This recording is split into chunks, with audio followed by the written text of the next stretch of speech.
everybody. Welcome to Improv FAQ at Length. This is a series of longer conversations about improv topics that have lots of questions surrounding them. I'm James Quesada.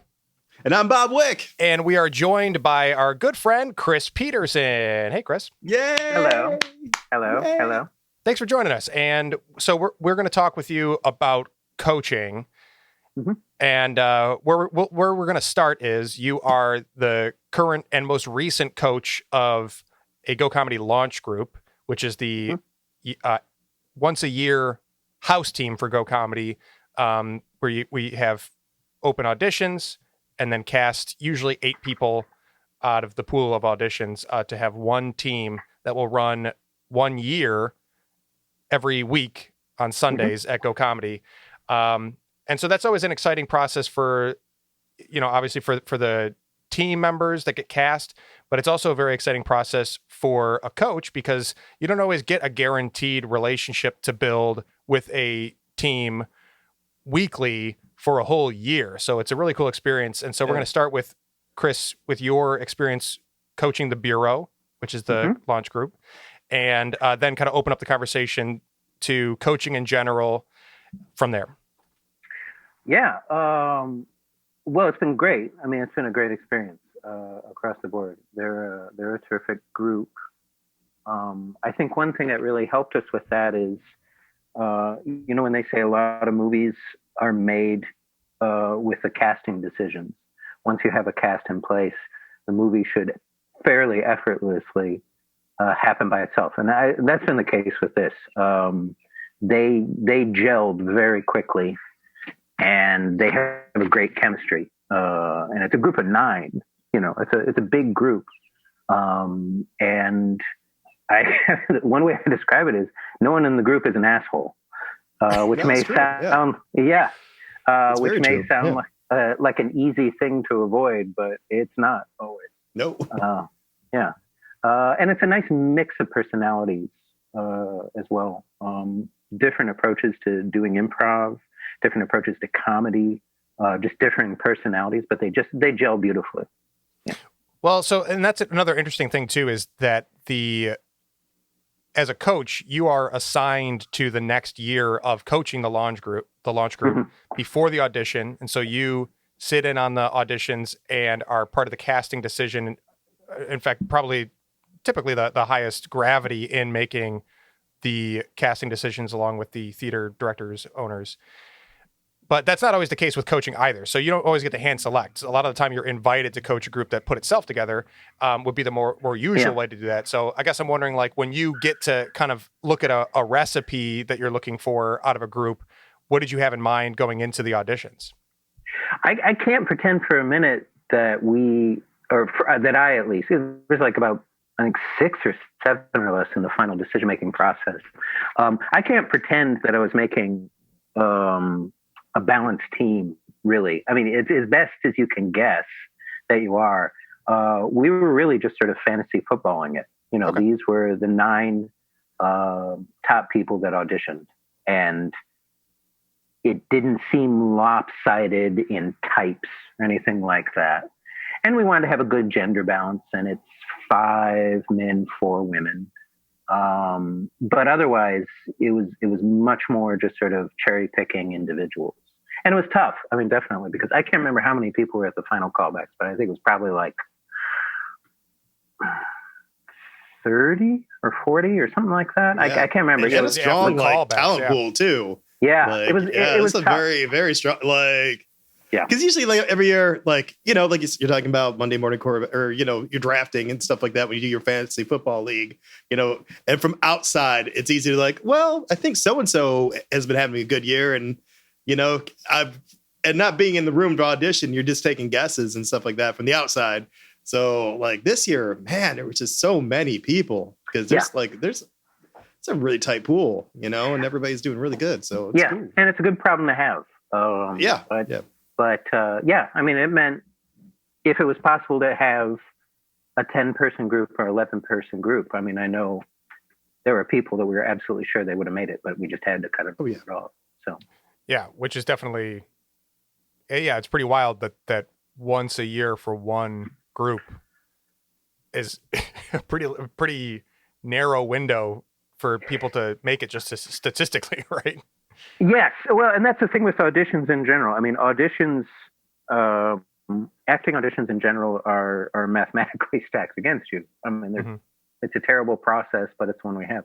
And for improv, on top of it, it's very flawed. It's an incredibly flawed way to go. But what else are you going to do? Yeah, exactly. Yeah. I honestly don't know what else you can do.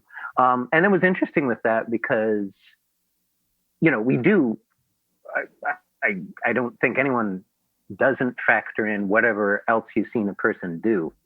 So, it's sort of like a weird quasi point system where if they have a bad audition, but they've been a fantastic performer for the past 6 months, that helps, it'll definitely offset it. We had a couple of members of the Bureau who had not done stuff at Go Comedy before. So, they were basically it was resting entirely on their auditions, which is, tremendous. And then once you have your team, what did you have in mind kind of mapping out the year? Did you just have a starting place, or did you have a general arc of what you were hoping to do with a team? Or even going into it? like a form that you wanted to try, like, like I want to go into this and this is something I've always wanted to try. And now that I have a group to mold for a year, like this is, something I can apply. Not a form. There wasn't anything as specific as that. But the one thing that was important to me, I had taught a boot camp class here, maybe about 4 or 5 months before the launch group auditions. And one of the big themes I had in that was, I was still trying to articulate it, and I think I still am, this idea of, I guess you'd say, professionalism, and wanting to create a team. I wanted to create a team that would be a destination team, basically. I wanted to make a group that people would be excited to go see, even if it's other improv students, but ideally the reach would go beyond that. Trying to instill this idea of really trying to just, let me extend it back a little bit. So the thing I started the boot camp with, talking to people about is, improv is kind of at a deficit compared to other art forms. If you go see a local band and they're not good, you're not going to walk out of there saying, well, I guess I don't like music, Sure, right. And unfortunately, comedy in general, but especially improv, is a little bit of an unknown for most people. Yeah. And it's got a lot of, bad stereotypes and bad baggage. Oh, yeah. It's been the punchline of a lot of jokes recently. Even Mulaney, like that on the stand-up. Yeah. And yeah. So the problem is, if people go and see your improv show and it's not very good, they're not going to come to any more improv shows. Yeah. Right. And not only that, but they're going to think, oh, improv, that's terrible. So, from a selfish point of view, I want everyone to have great improv shows, because if they're ruining the audience, they're not going to come to my shows. They're not going to come to any other shows, whatever it is. It's an uphill battle, but there's just, I think, I wanted to sort of instill an onus on the performers to really excel. Just try to do the best possible shows they can, not just lean on, oh, I thought that went pretty good. I mean, those sort of things. Not to the point of neuroses, or anything like that, where they're just constantly, beating themselves up. But being self-critical doesn't mean beating yourself up necessarily. It means examining what you're doing, taking and what stock. you can do better. Exactly. Yeah. Well, I mean, and it's also a great opportunity for the theater, because during the buffet, don't they go first? So if they're the young group that's bringing people in and they do a fantastic job, and in theory, the lineup is troops that have been performing together for a little bit longer, and which means they should, in theory, do a good job as well, or a great job. That's a great night of improv. You know, that's Yeah. you know, an inexpensive ticket, and you got your money's worth, and then some. Yeah. So that's awesome. Well, that's the idea, at least. Yeah. I mean, and the ways you do it, you know, trying to figure out the best ways to sort of nurture that. And I think the only thing that I was really getting at in the boot camp, and I try to do in the coaching, is trying to instill some self-analysis skills and self-critical skills, breaking down how things went and making an honest assessment for yourself of like what could have gone easier, what was a risk we took and it just didn't work out, but that's okay because it was an interesting risk. When did we just screw up? You know, stuff like that. Right. So how do you instill that along the way?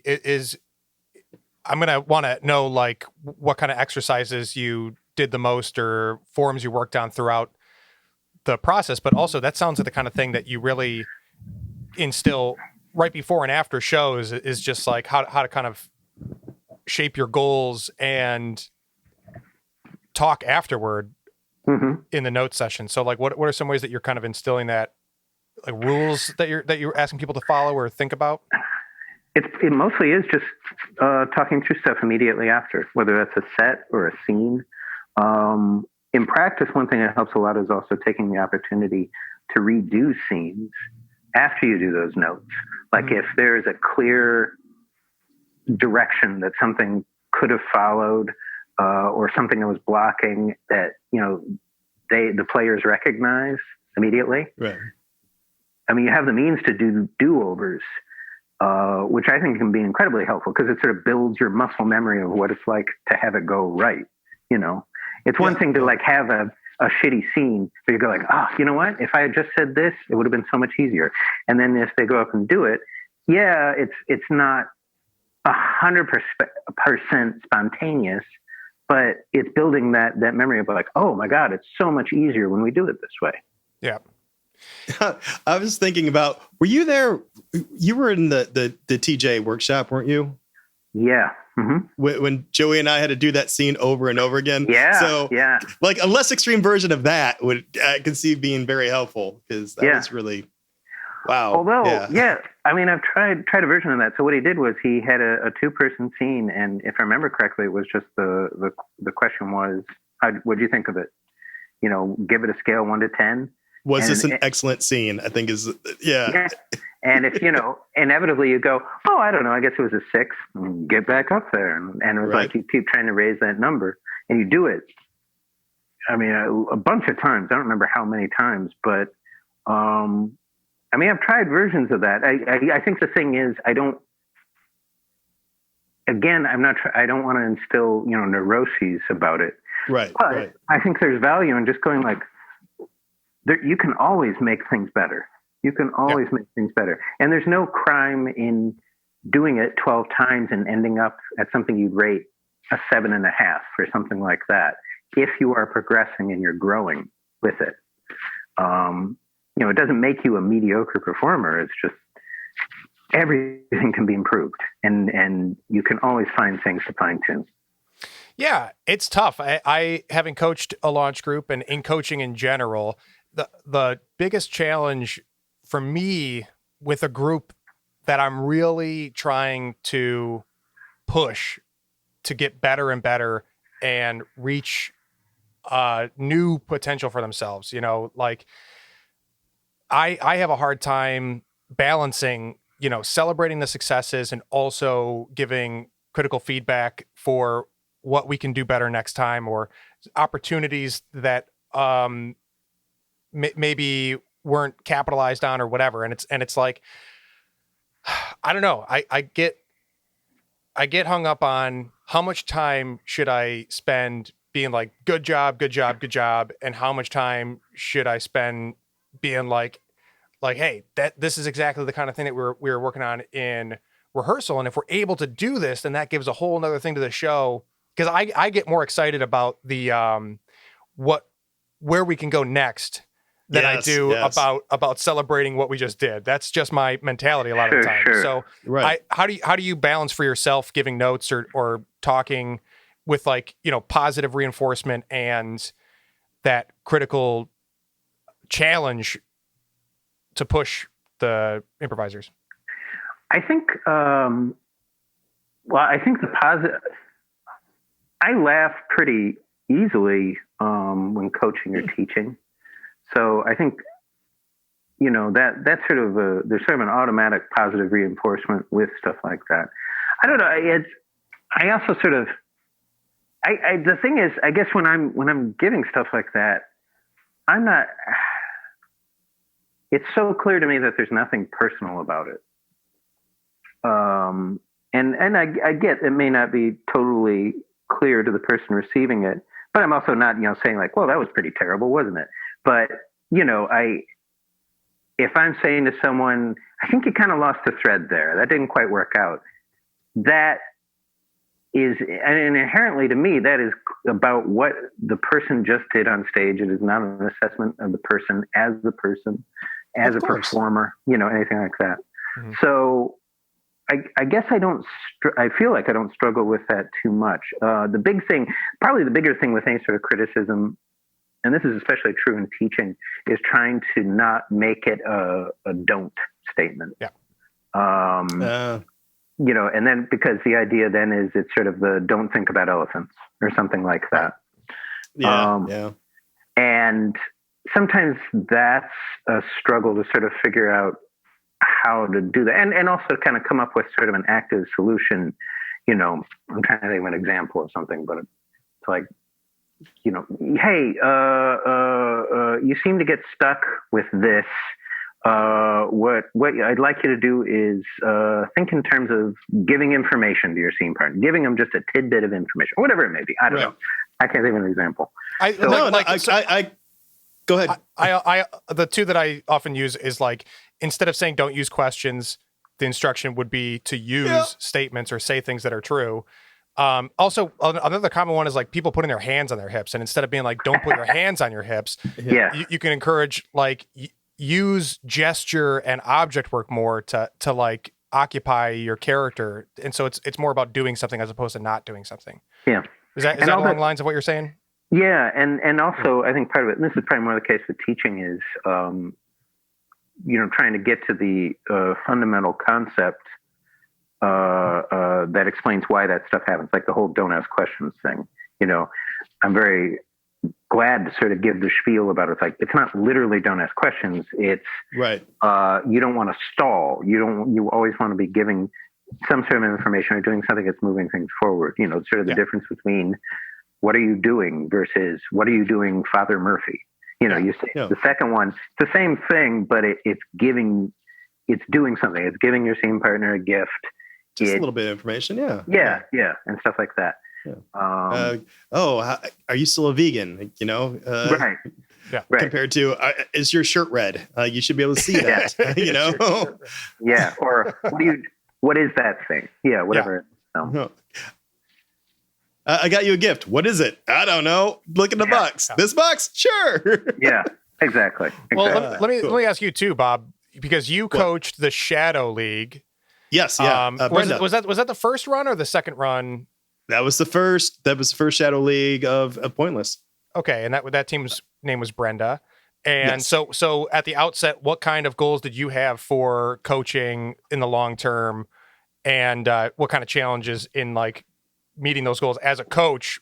What did you struggle with or learn from? Well, I kind of went, like, honestly, I kind of went into it with the goal of since Pointless was a new theater, there was a talent pool in Ann Arbor, but none of them have gone through what Pointless, their curriculum was going to become, because it hasn't been around long enough. So there was kind of a gap between the league, who is the house team, and most of them were people who came from Go or other school or I don't know, the Ant and then some other places.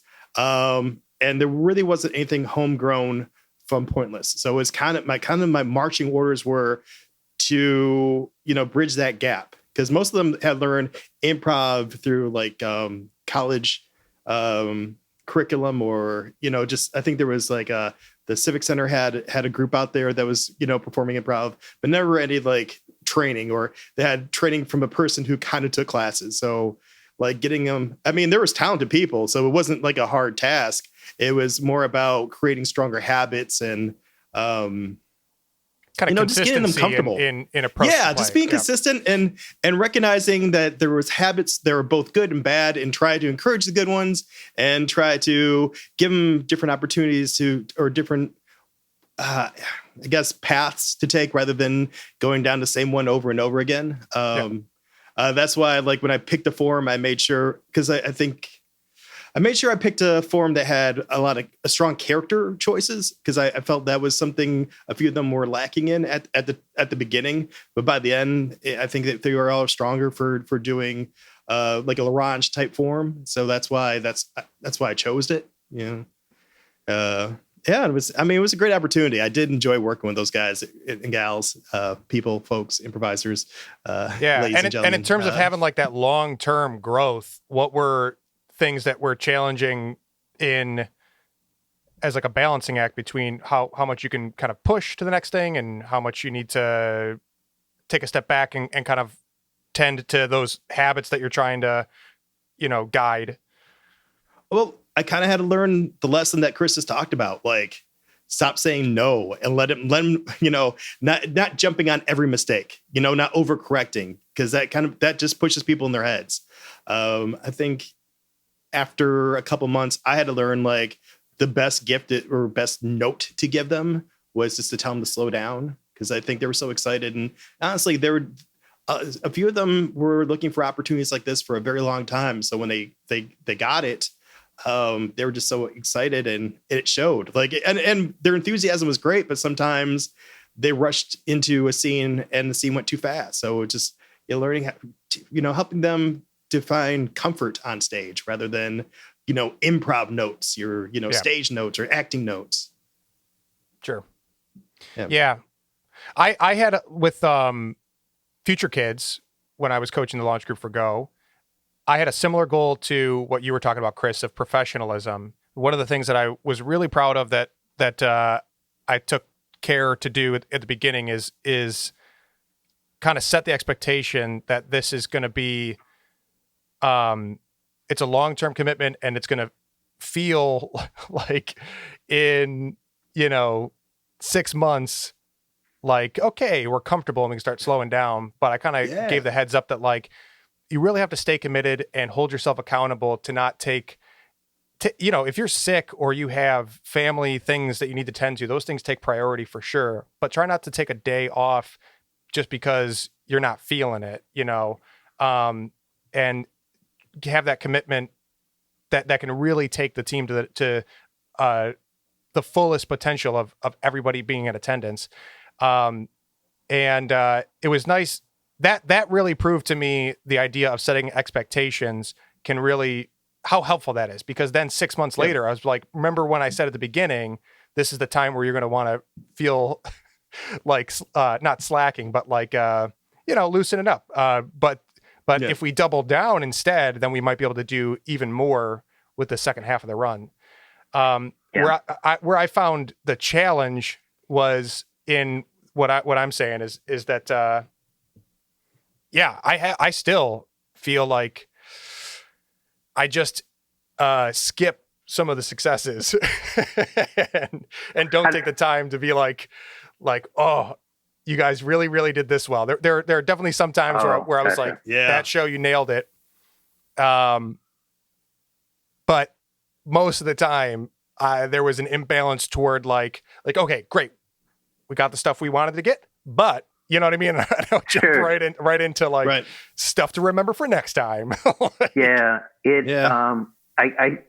felt very lucky with this group I'm coaching. I think they've got a sharp enough acumen individually and as a group that they know when they've had a very good show.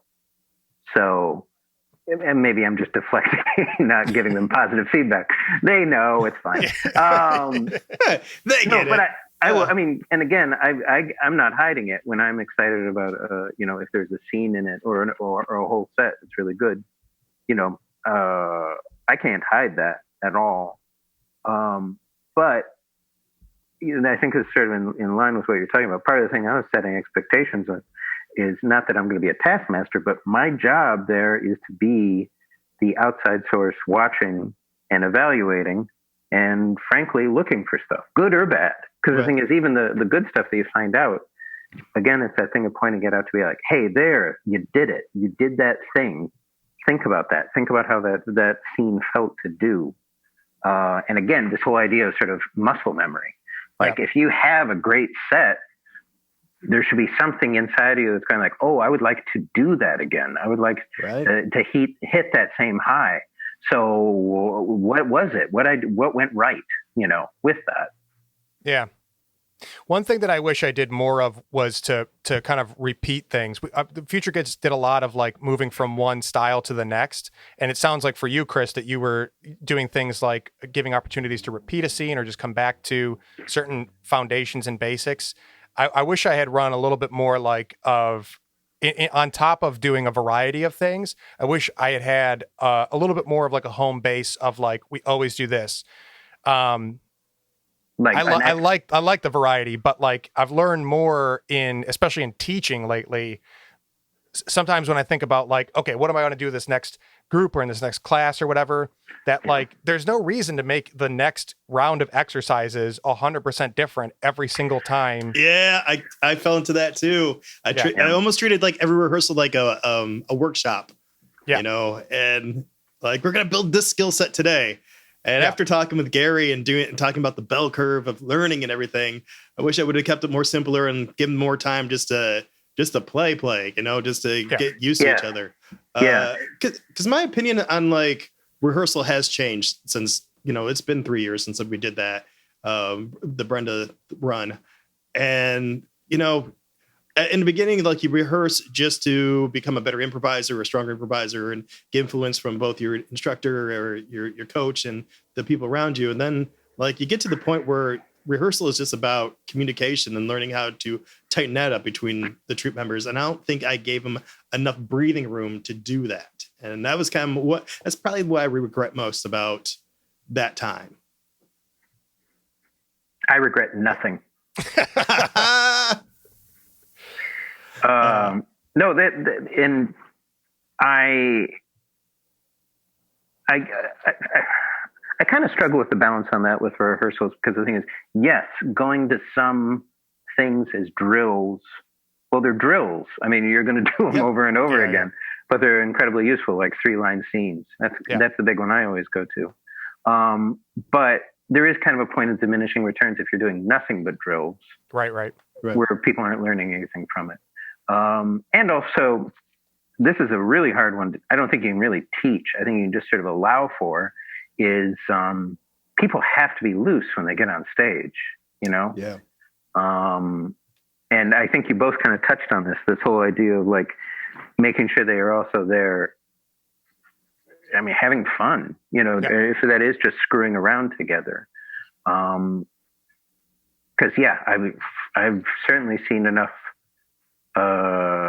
shows with very tight-assed troops, who are very much following the rules, Well, and if they're miserable. The launch groups that, you guys were in a launch group together, and then I was in a separate launch group. And both of those we weren't in a launch group together, but we were both on different launch groups. Yeah, we're in different. Really? Yeah. Action Jackson. I was on the party. You were Vulcan. I thought you joined the Action Jackson at some point. My bad. It seems like a crowd that I might hang in with, because that was Joe and Travis were on that too, right?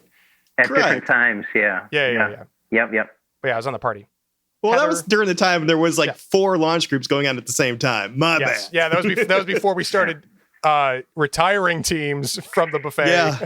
And it was the buffet was an accumulation of all the launch groups. Boy, and I gotta say, that was a good time though. I'm sorry to interrupt you, Bob, but I mean that was one of those things where I benefited by so much factors of timing with doing improv, because I was on a launch group. It was like the second launch group at Go, I think, and the run was like 2 years or something like that. So it was like 2 years of a regular weekly gig, and infrequent practices, but it was in there, and coaching, stuff like that. I started doing improv. It was about a year into taking classes when Go Comedy opened, and it's kind of like when you hear those stories about the dawn of cable television, where there's so many channels, but there wasn't enough content for it. Yeah. That's exactly what it was like for me. Like that first year at Go. I mean, it was just like there was a struggle for them to get groups together to get on stage. So it would be a ton of ad hoc groups. Like Chris D'Angelo would be in the lobby saying, "Hey, do you want to play tonight?" And it was just contributing to the 10,000 hours. Mm-hmm. And it was just so lucky to be there at that point of time where I could do that, Yeah. Right. That was immensely helpful. So I don't know, that's a tangent, but I just always think about that. I love a tangent. And I agree. What were you going to say when you brought up the different launch groups, Bob? Do you remember? Yeah. Just like, well, honestly, the three that we did mention were just very playful. Never got to that point. Yeah. And I can't think of a launch group that really hasn't been that playful or, struggled with that. So yeah, I think a launch group is a great opportunity. Yeah, it's super important. And when it's an auditioned and cast team, it's not always built in to, more than likely, at least pockets or pairs of people are going to know each other and feel comfortable. But most years you get somebody who's kind of like coming in from left field that is new to the community or newer to improv than the rest. And so you definitely have to build relationships inside the team that aren't there from a team that casts itself and then finds a coach later. Yeah. And again, that's another thing where we just got so lucky with the Bureau because it's 9 people. They hang out together all the time. I mean, if not, some combinations thereof just because it's a huge group. But I mean, I joke about, I assume when they leave the theater on Sunday nights, they go home to their treehouse and climb into a giant bed together, all with stocking caps, Yeah. They're just really very tight. But I mean, there's no way in hell I could have predicted that when we were picking the group at all, No, they have a great chemistry. And I was just thinking about what, James, you were talking about earlier, what you said to your launch group and how you get to that point where you get too lax. So you have to remember so you can grow. Yeah. I think that's something Detroit has an issue with because if you think about diff, how many consistent troops have we had in multiple diffs? Like if you look at the posters, it's, Baby Leroy and then okay, no longer. Now it's, something else. Like there's so few groups like Human Amusements, Forever 15, Presto. And Presto. Yeah. Yeah. I can't think of too many troops that have been in more than 5 diffs. Are you saying that there aren't as many troops that stick together that long lately or that? I don't know if it's ever been really a thing, and different reasons. People move, people have families, we're all adults. Life happens. But I just would like to see more of that, like someone stick together and maybe have that eye candy mentality of let's rehearse and get better, even though we're strong improvisers in our own right. Yeah. You agree with that, Chris? I mean, because obviously I've been removed for a few years now, but are there like no teams that have been around for 4 years, like that you can think of that are strong and steady? Or, I mean, I don't want to put you guys under pressure to start naming troops, but no, I mean, I got to be honest. I don't really know. I probably sort of deliberately try to keep myself out of the loop of that stuff. Honestly, I wouldn't have noticed it, but I edit the videos, so I have to learn new names, how to spell things. But I think it's more the thing. I think it kind of goes back to the thing I was talking about with the professionalism. That again, the thing I wanted to reinforce is all of us. If you are doing a show in which you expect people to come and pay time and or money, you are in show business. Pure and simple. You are a member of show business at that point. And that requires a level of commitment for you to do that right. If it is, and when you're starting off, I mean, of course you do that thing where you're in like 12 different fuck around troops. Mm-hmm. And that's fine. I mean, that's what you're doing. It's almost akin to dating. You're kind of bouncing around. You're trying to figure out what you're interested in and who you gel with. But you do sort of reach that point of time when there isn't much value in, being in 10 different semi-troops, or at least 10 different conglomerations of people, each with a different terrible improv troupe name. And all improv names are terrible also. Yeah. But you kind of reach that point where you just get more value out of sticking with the same group, with the same people, at least in some sort of way. Maybe with a coach, maybe not, maybe practicing regularly or maybe not. But there's some value at that point in time, more value at that point in time. So I don't know. Getting to the original question, I don't know, because I look at the listings of, and I mean that's the case anywhere. We're one community in Detroit. It's the same thing if you're in Chicago, wherever it is, or if you're a sketch comedy troupe, or if you're a band. I mean, any of those things. Yeah. The minute you are expecting people to come to your shows, better step up, and just have something that is worth committing to as an audience member.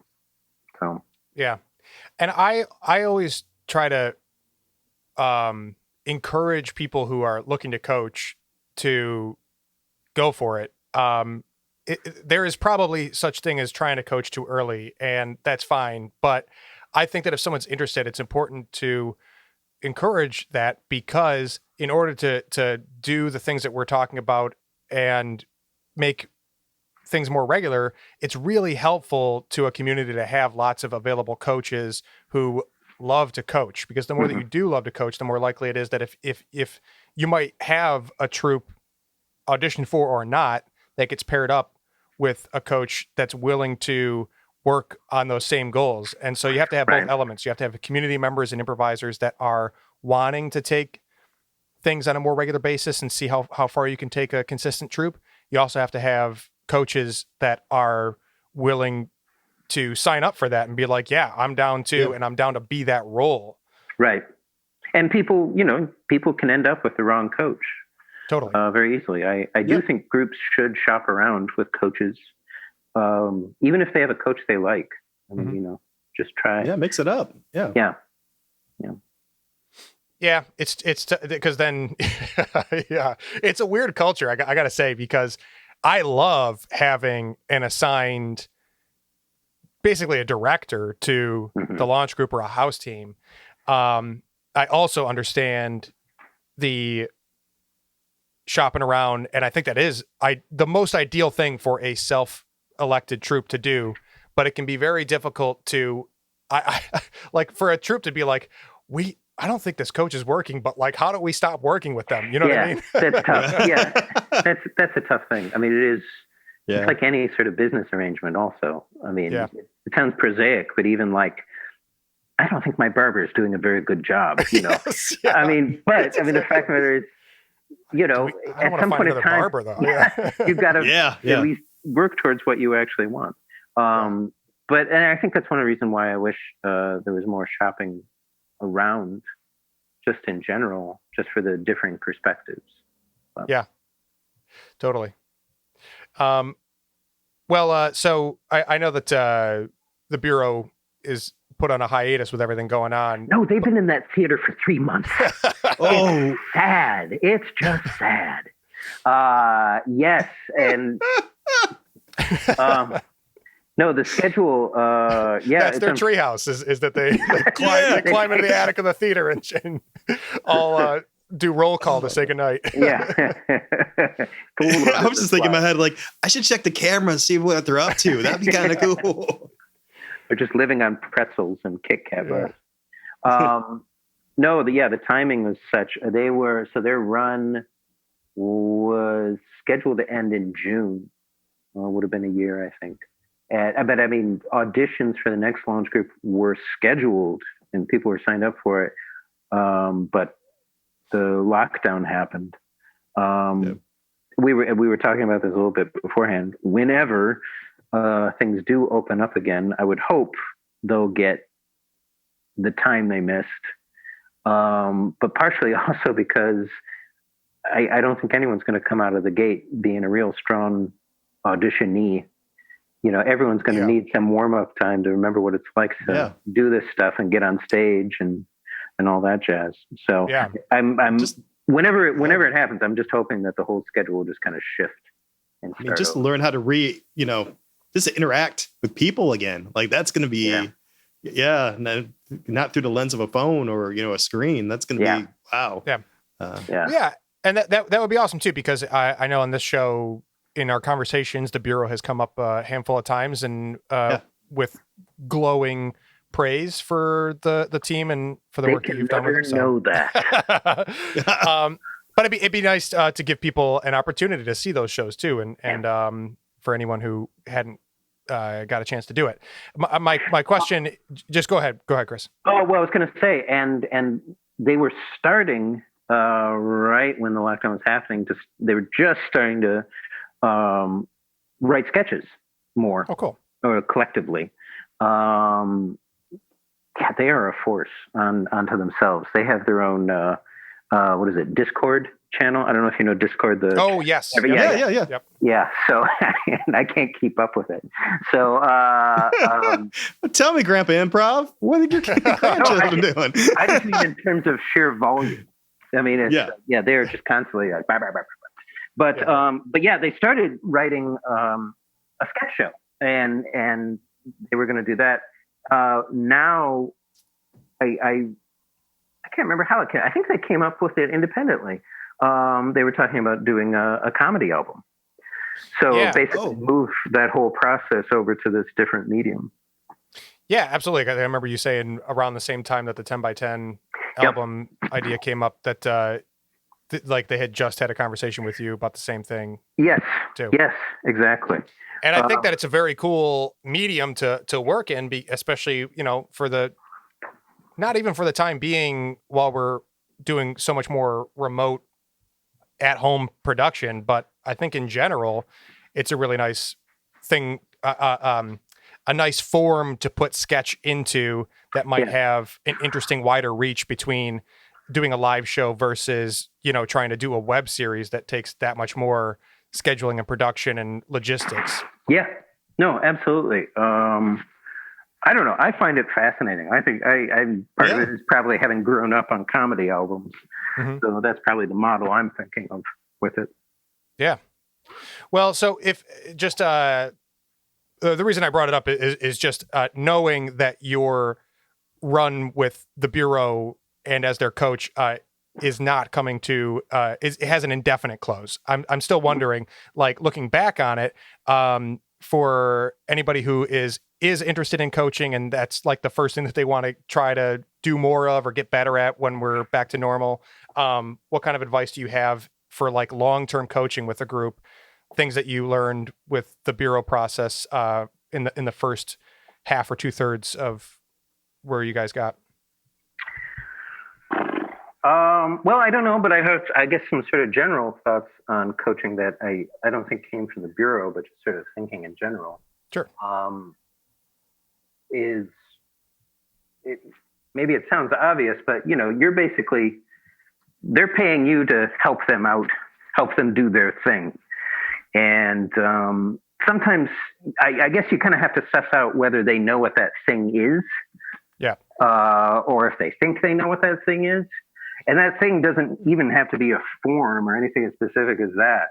I guess that's one way I go about assessing that is just like asking them, what do you like? I mean, whether it's improv or comedy or just performance in general. I mean, what floats your boat? What makes you excited about doing this stuff?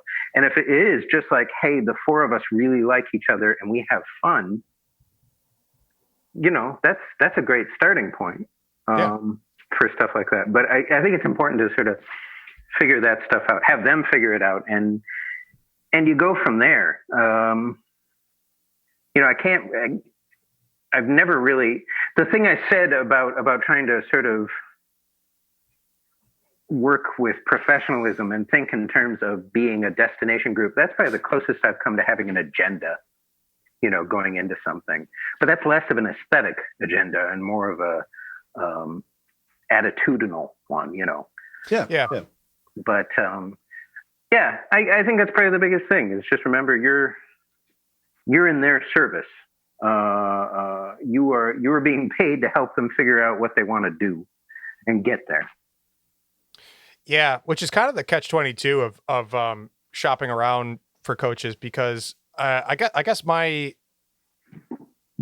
piggyback onto that would be to just maybe have 3 exercises that are like varying in what they offer to a group that you like as a coach to teach, or that as a troop member that were really beneficial to you. Just have 3 exercises or 3 types of things to do with a group so that you can kind of give a sample platter. If that group is trying to figure out what they want to lean into, give them a couple options and directions.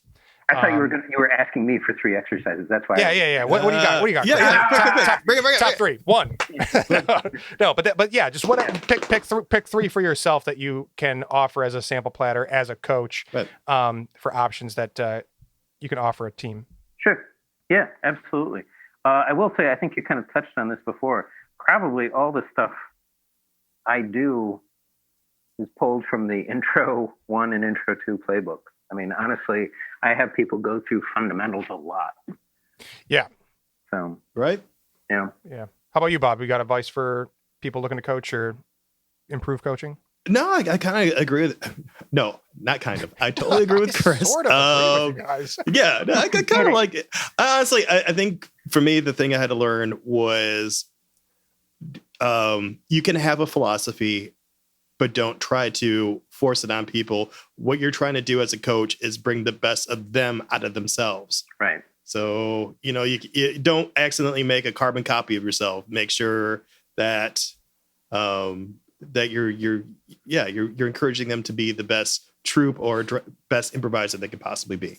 Yeah. Yes. And honestly, as cheesy as it sounds, have fun, because there should be structure, but it also should be very playful, because that's usually when the best improv is.